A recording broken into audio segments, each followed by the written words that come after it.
ముఖ్యమంత్రి గారు కూడా వెంటనే ఇటువంటి ఒక బస్సు వేసే నిర్ణయాన్ని వారు ప్రశంసించినారు. ఎక్కడెక్కడైతే అవసరం ఉందో ఇటువంటి బస్సు ఏర్పాట్లను కూడా వెంటనే చేయాలని కోరుతా ఉన్నారు.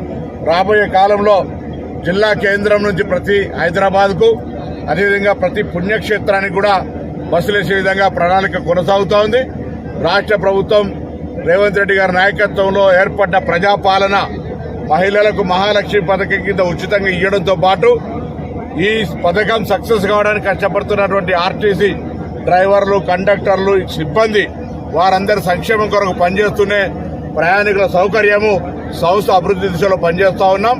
అందుకే అనేక రకాల సంక్షేమ కార్యక్రమాలు వాళ్ళకి తీసుకుంటూ కొత్త నియామకాలు, కొత్త బస్సులు కొంటూ మహిళలు ఉచితంగా ప్రయాణం చేసే సందర్భంగా వారికి ఎటువంటి ఇబ్బంది లేకుండా మరి ప్రభుత్వం తరఫున కృషి చేస్తున్నామనే మాట సందర్భంగా మనవేస్తూ ఈ బాంబే బస్సును తెలంగాణకు సంబంధించినటువంటి వివిధ రూట్లలో పోయేటువంటి సందర్భాల అక్కడ స్థానిక ప్రజలు వాళ్ళకి అనుకూలంగానే రేట్స్ కూడా ఫేర్ ఫిక్స్ చేయడం జరిగింది. కాబట్టి బొంబాయిలో తెలుగు అసోసియేషన్ కూడా రవాణా సంస్థ ఆర్టీసీ సేఫ్ రక్షణ ప్రయాణం ఉంటుంది కాబట్టి ఆర్టీసీకి సరైన విధంగా ప్రోత్సాహం ఇవ్వాలని సందర్భంగా కోరుతూ అందరికీ అభినందనలు.